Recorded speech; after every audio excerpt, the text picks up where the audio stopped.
The transport came to a smooth stop. Drake could hear the guards conversing with Renton, and suddenly understood why the driver had been so eager to join up. Hey, it's the renal failure, here to deliver our new rations. A nasally voice jabbed, getting a small reply from the driver.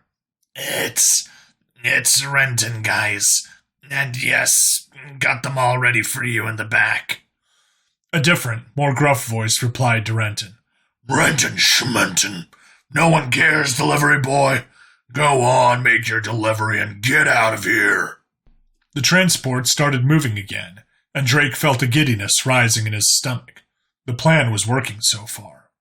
After a few minutes of painfully slow movement, the transport switched directions, emanating a soft beeping as it backed up. Drake stood, positioning himself so he could raise his suppressed carbine when the cargo doors opened.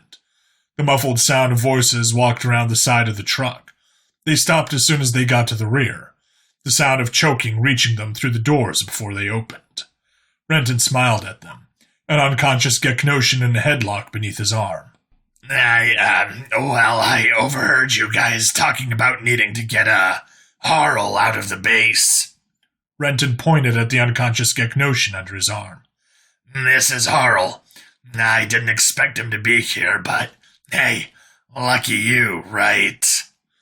Drake slowly lowered his carbine, poking his head out of the doors and glancing around. The warehouse was empty except for them. How long will he be out? Drake asked, jumping down and gesturing for Destrier to bring out the bomb.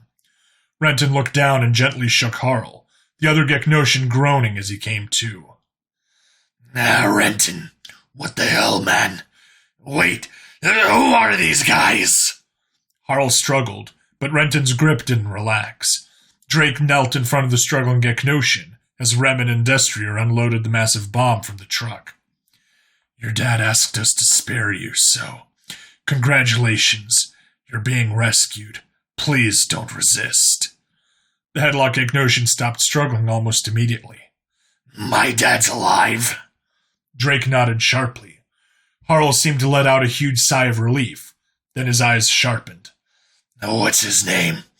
I need to know you aren't lying. Drake glanced at Cassius, who shrugged. Then, chewing his lip, he stated, He goes by Brown now. We don't know if he always has. The captured Geknosion immediately relaxed, face dipping down and out of sight. Then their bodies started hitching, wet, gasping sounds coming from Harl's hidden face. He was crying. Drake let him cry and turned around, watching as Destrier slowly placed a blasting cap onto the blob of putty stuck to the barrel's lid. Lengths of piping, duct-taped around the barrel and filled with tough gravel, were their solution to the thin-walled barrel not being effective shrapnel. It was complete overkill. He watched as Destrier made sure the detonator was synced up with the small black control box attached to the blasting cap. With a smile, the big man lobbed Drake the detonator. Catching it, Drake turned around, looking down at Harl. We're leaving. You can come with us if you want, but no, you won't be able to return to your normal life. You can stay if you want, but I'd rather not be anywhere near this when it goes off. Renton, let him go. Renton lifted his arm and Harl stood up straight, finally seeing the BAB. A look of disbelief crossed his face before being smoothed over with an all-too-familiar mask of calm. I guess I don't have much choice. I'll go with you. Drake nodded. Good choice. Then he turned to Destrier and Remen, who were loading crates into the back of the transport. Drake furrowed his brows. What are you guys doing? Destrier and Remen paused, looking sheepish. Destrier was the first to speak up, voice like a kicked puppy.